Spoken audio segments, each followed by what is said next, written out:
including some travel to a place called Machu Picchu in Peru. Can you talk a little bit about the earliest ideas of Emperor's New Groove and kind of where it came from, and kind of traveling to Peru to study a little bit about the Incas? And then eventually that was all thrown out, but go ahead. I remember going to Peru. Yeah, we had a Kingdom of the Sun wild story that had 1,500 elements, and Sting writing a lot of songs, and we worked and worked and worked on it for 3 years, and we thought, this isn't really going anywhere, let's make a different movie. In all candor, folks. So yeah, we're talking about everything. That in Peru? We learned very quickly that the best way to make a movie is to use up most of the money and most of the time, and then get some really wacky people and put them in a room, and a good movie comes out. Well, it did in this case, that's for sure. So that you're the only one left who went on that early Peru field trip, and then the only thing left from that field trip is probably some of the art direction in the movie, just some of the Peruvian shapes and colors and things that were in the movie. Yes, throughout both movies, the art direction stuck. So it was the color and the same group of people. It was all the same. Excellent.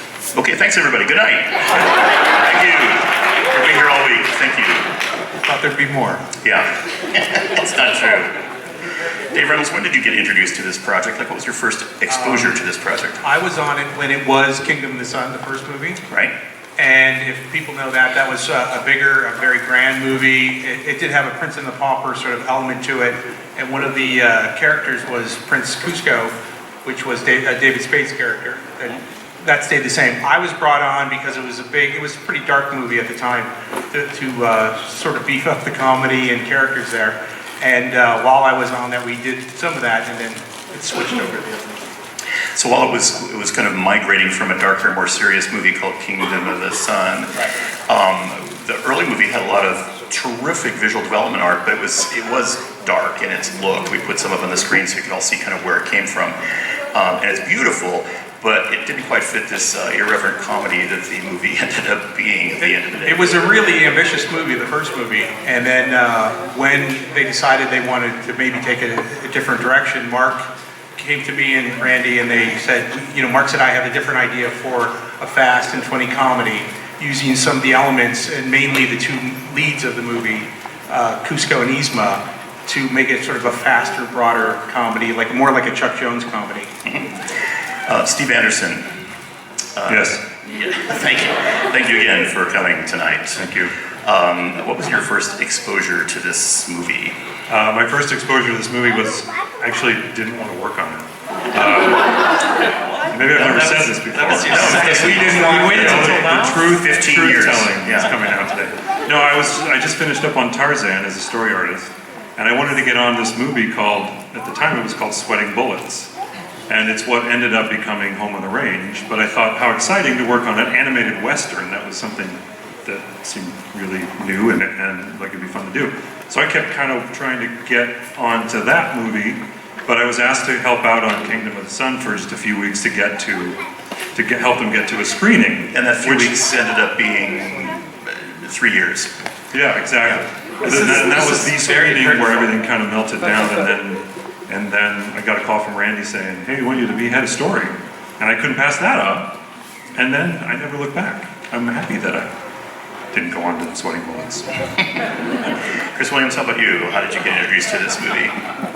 I think like a lot of the folks on the panel, I was working on the earlier version of the film and was part of the transition to what became The Emperor's New Groove. And I was really excited about the potential. We realized, and people have alluded to this, that the movie was running out of time and running out of money, and we needed to make a movie. And so the idea was, what if we made just a really funny, irreverent cartoon? And I loved that, and I knew that we had. I feel like this movie is a little miracle because there was one little window of opportunity to make this movie, and we seized it. And I don't think that there'll be another Emperor's New Groove, right? This is a rare opportunity, and I think that the one of the things that when you think back now, one of the things that I appreciate is that when we made this film, it was a time when Disney was made masterpieces, and we had the gall to call them masterpieces before they were actually released, right? We dubbed them masterpieces. And there was kind of a weight that came with them, and it was starting to become a little bit overwrought. And so for me, the idea that we would make something that was just fun and light and entertaining, I was really excited by. And so that was, I was all in when I was given the opportunity to work on Emperor's New Groove. And Mark, we've stayed away from you as long as we could, but this is your chance to enlighten us, because that turn of corner to a more comedic approach really came in large part from you, as I recall. As a kid, the Warner Brothers cartoons were on television much more than the Disney stuff was, but I loved the Disney stuff. But I had such a love for the Warner Brothers, Chuck Jones, fun, fast-paced kind of animation, that it just, like Chris said, it's hard to imagine like all the elements coming together that allowed for that to happen. And there were so many, and like you said, I don't think it would happen again. But one time I heard someone describe it as the best Warner Brothers cartoon Disney's ever made. It is. I thought that was a great compliment. Praise. Yeah. And it was a time when irreverence was not associated with feature animated films. That, if you think now, it's like, well, all the Shrek films have happened and people really associate feature animation with irreverence, and that was not the case when this film was made, so we were breaking new ground. We were, and like you said, there wasn't any time, so no one could stop us. I was going to say that. They could not literally stop us. No, they tried. I think they needed a Lock movie the in doors theater. from the inside. They just needed a movie in the theater, and Well, it was pre-sold, and a lot of the toys were made, and they had committed to all these things. And so I think the studio was pretty happy just to have a movie.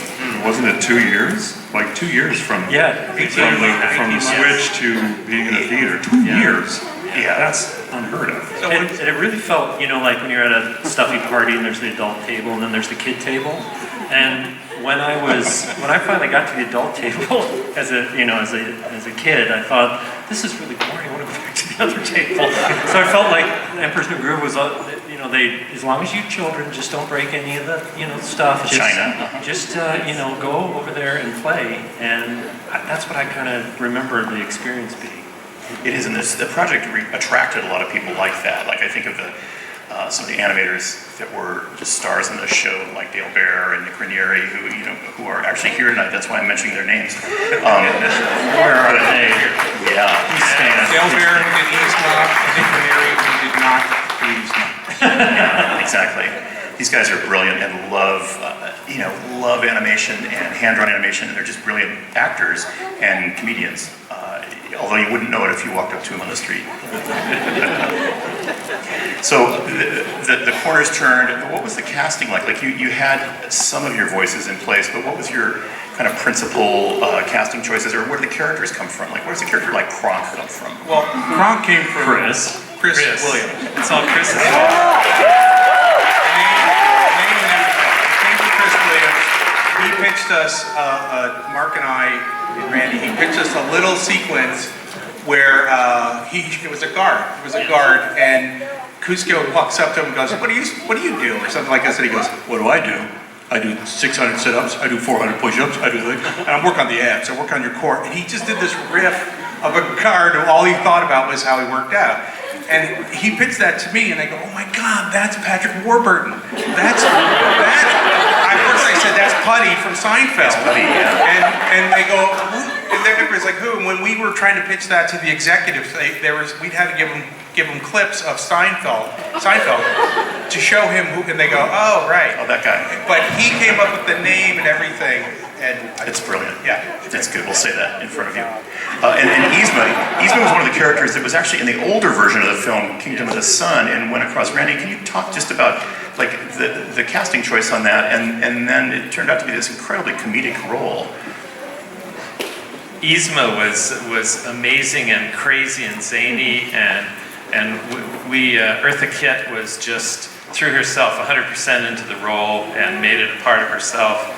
And she also, Sting had written a a song or two for her in the first version that was incredible, that we had to explain to Sting that we would no longer be using. And that was a bad moment, but we had a lot of bad moments. Anyway. This is actually like group therapy 15 years later. Like Dr. Phil here. Yeah, it's Dr. Phil, so please bear with us.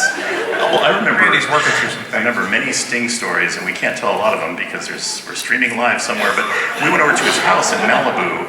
Yes.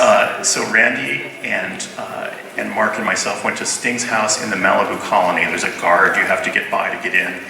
And I don't think I'd ever been there before. And we were all in the same car and kind of went there. And then there was a film crew there filming us visiting Sting's house. Do you remember that? Yeah, I do. I remember going in and we were all going to greet Sting, so we all hugged Sting, which was the first time I've ever hugged Sting. And then the awkward thing was the director of the documentary said, I didn't quite get that. Could you do that again? Yeah, we had to do it twice. So we had to leave and come back and hug Sting a second Another time. hug. Yeah. Very awkward.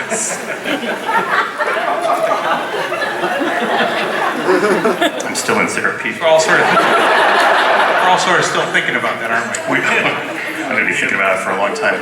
Steve, when you started looking at some of these characters, Cusco, the star of the show, David Spade, well-known comedian, what were some of the thoughts on kind of developing that character and turning him into the character he became on the screen? It's a tough kind of character. He could have been really kind of bitter and unappealing, I suppose is the word.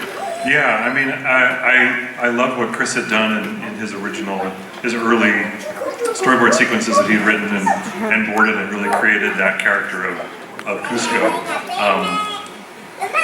I liked Cusco. I thought he was really entertaining. I laughed at him, but I couldn't personally connect to him. Not that the character wasn't good, but just for me personally, I was kind of looking for, okay, well, I like that guy, I like watching him, but what's the balance for this guy? How are we gonna find the heart to balance out this guy with all the edge? And coming up, there'll be a drawing that Chris did of Pacha, one of his early Pacha drawings. And I remember that drawing I really responded to because there's a real peace and just kind of a wistfulness about Pacha in the drawing that he did. And I thought, that guy I understand, and that guy is going to be a great foil and a great balance for Cusco. We're going to have the heart with Pacha, but we'll have all the humor and the energy and the edginess, if you will, with Cusco, and I thought that was a really exciting combo. Randy, you had to direct your cast up here. What were some of the high points and low points of directing this? Because it's a pretty amazing cast with John Goodman and Wendy Malick. You add to it. They were all nice except David Spade. Who was extraordinarily nice. Extra nice. As we stream live to the world. Good night, everybody. Yeah. We'll be down at the Los Angeles police station. And seriously, they were worried about me on this panel. Yeah. No, it's true. He was, at times perhaps tired or... He had worked on both He had done the whole both first versions movie. of the film. So at the time we came around for the second film, he goes, "We're going again." Yeah. he was ready. We had to do, Start he over was again. ready to start over. He wanted to check out. Eartha didn't even know we were filming the whole thing. No, He just kept doing it. And actors are always told that everything's going great. Everyone loves the movie, right? Always. And then one day you come to them and say, actually, that got thrown away. And they don't know what to think. And so when you come back and say, we're making another movie, they're a little bit trepidatious at first. So understandably, David Spade was a little bit, nervous about it. We had embraced that we were incompetent, but it was new to him. well said. We had that down long ago. Yeah. There was no joke there. There's nothing really to add to that. And you know what, going back to character development, Chris and the story guys and Steve, Chris did a drawing and he did the thing where he kicks open the door and you did Boom Bam Baby. It was a thing that you did, it wasn't on the page, you just did it as an entrance for him.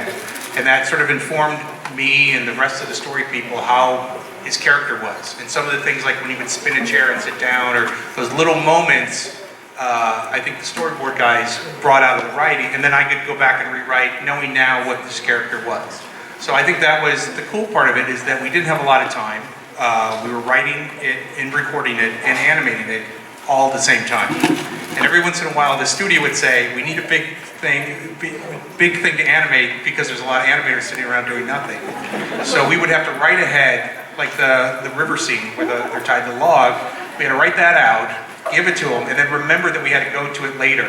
We couldn't change the movie because no matter what the story was. Because we came up with a different thing, and it would go, oh, they don't have to go on the log on the river anymore. They go, oh, they're going on the log. He's going on the goddamn log. There was no choice. You got 300 people just animating the river. You're going on the log ride. Yeah. They did it. I mean, a lot of the movie was the search for the tone, the exact tone. We were in a little bit uncharted territory, and we weren't sure what was too broad from the writing standpoint or boarding standpoint, or what should this movie feel like. And I remember I boarded that scene where the angel and devil are talking to each other. He's doing the one-arm push-ups and all that. And it went over, and it seemed to me like this is actually going to be in the movie. Like, really? This movie can contain this? But then I remember another day, I pitched a scene that involved live-action footage of the space shuttle. Right. He wanted the space shuttle in the movie. And I could tell by their faces that was not going to be in the movie. And so I figured out one of the boundaries, and so we were sort of feeling it out as we went. Remember that. The talking llama was fine. All that stuff was fine with the space shuttle. One too many. Yeah, it's terrible. I do remember though, what was fun in the story session was, like you could work on a serious movie and there's a certain amount of time where you just sort of joke around, like, well, maybe Bambi's mother does this, and everybody laughs. Right. But Bambi's mother's never going to do that. But in this, aside from the space shuttle,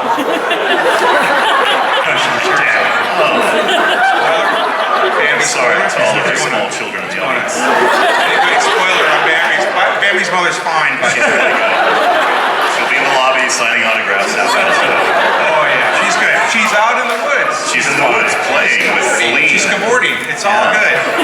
She's Back to fine. you, Randy. Oh gee.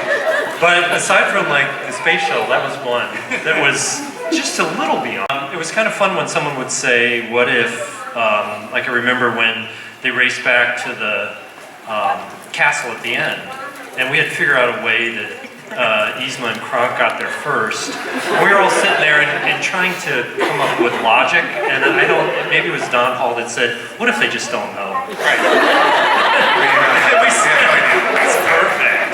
Yeah, and then remember when Yzma as a kid, he's falling from the tower, how are we going to get back up? And then, again, someone said, what if there's just a trampoline? Guys delivering a trampoline. Like that. It works somehow. It was hard to pitch an idea that couldn't be in this movie. Yeah. Which was kind of fun. It made our jobs easier. The space shuttle was And they were always, the story guys were really, and girls were really great about this stuff. They would, like, in fact, Stevie Wormer pitched the Cusco. Hate your face. I hate your face, you're too fat, you're this, like, but actually, she pitched that out. She was Before Donald Trump. Yeah, she was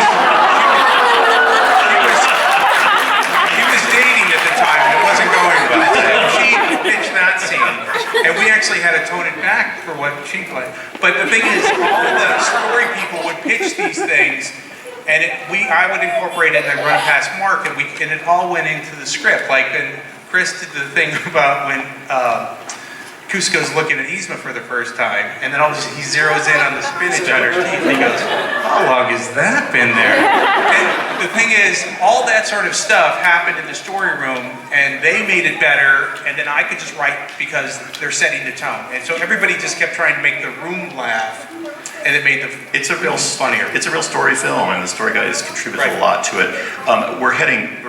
Promise me, we're heading towards the film. We could go on for hours, I'm sure, but the film is actually quite good. I want to hear it. Yeah, I have a little clip of Sting here working on the film and working with probably the most unlikely casting choice in the whole film, Tom Jones. Let's take a look. This is Tuscany, 11 months before the film. We were not invited.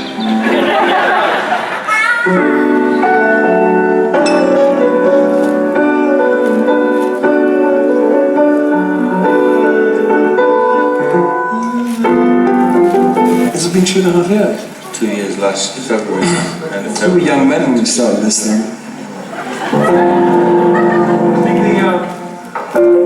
Yo. The gag is the stop on the word trees, rather than the whole line. Trees. The last time we tried this, we just had piano. It wasn't really vibey. I wasn't in the right mood. And Dave's done a great arrangement of the song with instrument, saxophone, trumpets and stuff, and rhythm section. It's got a vibe. So we're going to have another go at it. Give it our best shot and see what happens. There are despots and dictators, political manipulators. There are bloods with the intellects of fleas. Sounds nothing like the song. There are kings and petty tyrants who are so lacking in refinement. They do better soon than swinging from the trees. Like many Disney animated films, our story leads us to Las Vegas. Sting didn't want to do the song, decided not to do that, and everybody decided somewhere along the line that Tom Jones was the man. Oh yeah! Ow! So I'd come out and hang out with Tom Jones. What's your pussycat? Theme song, yeah. Oh yeah! He's the son of the nation, he's the hippest cat in creation. He's the alpha, the omega, A to Z. And this perfect world was him. I love his every limb to him. Cause this perfect world begins and ends with, what's his name? Cusco! That's his name! He's the king of the world! Is he hippo? What? Cusco! Yeah! Whoa, je was voor de variabel no. Yeah! All right.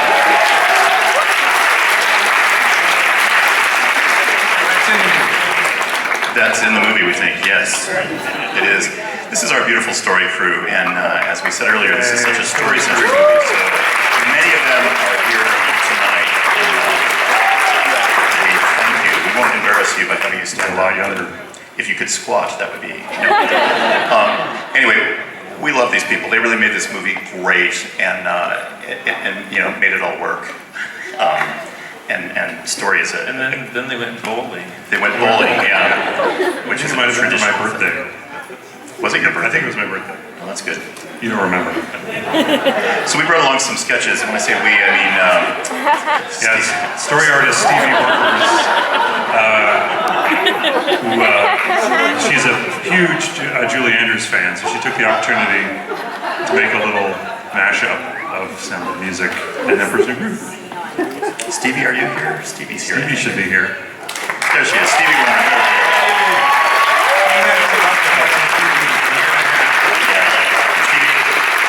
Story artist, Director of Hook and Landing, Paladin. some more serious stuff.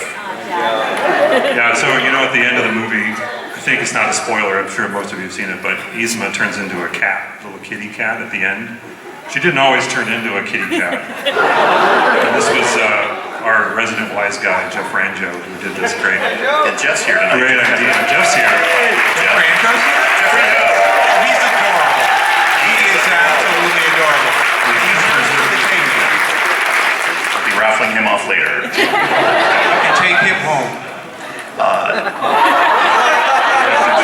How Jar Jar Binks was created. Take Roger Rabbit, you add a computer, and Jar Jar Binks. Jeff Ranjo and Chris Williams came up with that. That has nothing to do with the movie, but we thought it was funny. Another one of our great story artists, John Norton. I don't know if John Norton's here. Is John Norton here? Did John Norton come tonight? Is it only our story crews in the audience? Well, no, I think He Dale's did a lot of great stuff. One thing in particular, a little deleted scene that happened was in the second act of the movie. We used to stay in Pacha's village instead of go on the road, and there was a weird kind of conspiracy theorist character named Mochi, voiced by Adam West. Adam He was West, actually yeah. hired and recorded. Because all this stuff was written and boarded, but it got. Yeah, the storyline was that he thought he was going to break Cusco out of the village, and Cusco thought he was real. And then one day he took him to a secret lair, and he showed that all his other mercenaries were a bunch of scarecrows. I think it's important to point out that the film was made without the aid of pharmaceuticals. Right, but if you didn't have one, that was better. That was better than Yeah. pharmaceuticals, yeah. Mark Dindal, can you talk about these? These are your beautiful drawings. I love these. I think were these all when we sat in editorial? I don't remember. I had them pinned up on my desk for the I whole don't movie. really know. You can see the pinholes up there. Okay. All these were pinned up on my desk because I loved your shorthands for the character. Sometimes we sat in editorial and would draw little things, or I would just do doodles at night, I guess, to, for character designs. Nice doodles.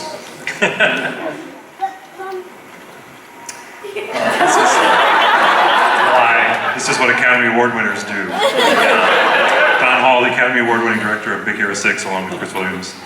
One day I walked into my cube and this was on my desk. I don't know what that was all about. That's how he is. And Don Hahn is here tonight, aren't you? Don Hall's here. He still feels that way. You still feel that way?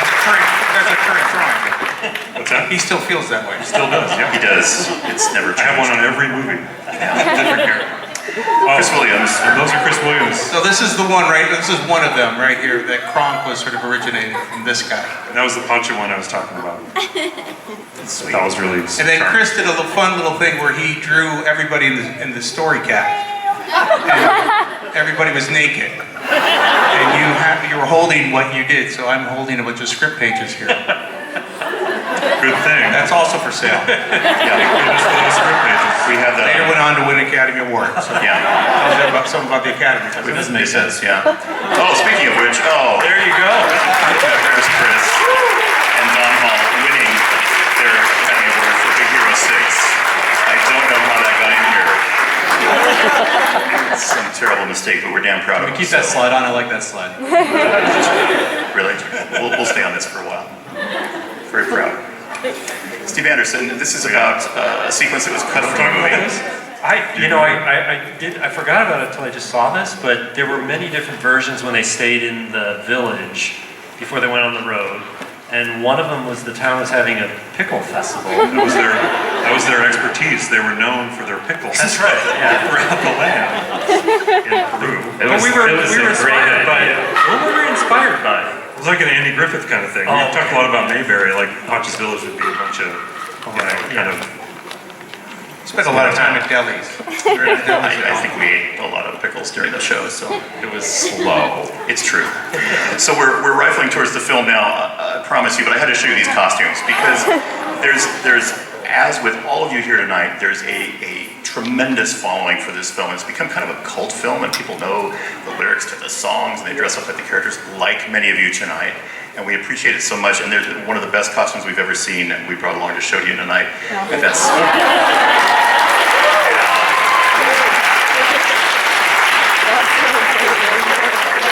So this is just to all inspire you for next time we get together, or next time you run the Disneyland 10K, you can dress up as almost anything you want.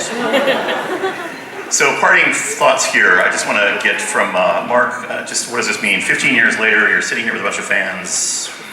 Oh, it's fantastic because we're making this movie and just having fun and I mean it really was just the process of doing it with everybody, working on the film and then to find this enthusiasm this many years after is just really rewarding. Randy? It was a terror ride. It's over. It turned out okay. Physicians are standing by for Randy. Chris, Steve, any final thoughts? Or are you just ready to run the damn movie? I mean, it really was. It's great to be up here with you guys. I haven't seen a couple of you guys in a while, once it kicked into gear, there was such a strong sense that we were galvanizing around Mark, around what this movie could be, and I'll be proud of it for the rest of my life. Yeah, I'd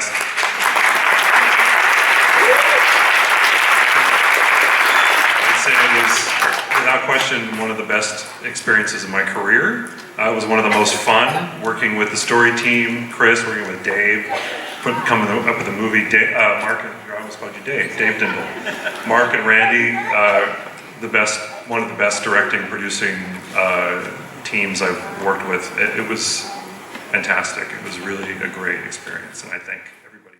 As a young boy, always dreamed. You got some time? We have time, don't we? Yeah, yeah. Okay. Go back further. All right. Your parents came to America. On Krypton, we always had a rule. I said, Jor-El, you don't tell me what to do, I'm out of here.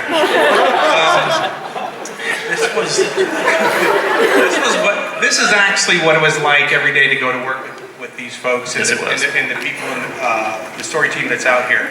We were very fortunate that a lot of these misfits couldn't get on other movies, so we all came together.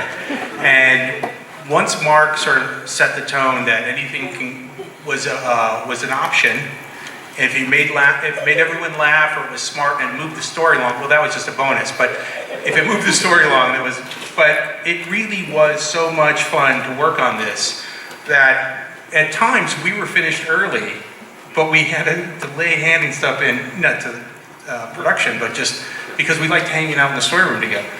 It was a lot of fun, and I've worked on a lot of shows, and this was the most fun 2 years I've ever had. So thank you very much for this. It's true. It's true. So it's time, as you can tell, we love this movie, and Did we give away those? no, the posters. Yes, we did. Oh, we did? The posters. Did you look at the posters? Okay, good. And the Spanish puffs. Thank you to our panel for being here, and also to the people that worked on this film that are with us in the audience. Joe Mosier, our character designers out there. So many great people. Dale Bear, Mary, story crew. So we are grateful to you guys for helping to create this movie, and we're grateful to all of you tonight for joining us for this 15th anniversary screening of The Emperor's New Groove. Here we go. See you in 5 years.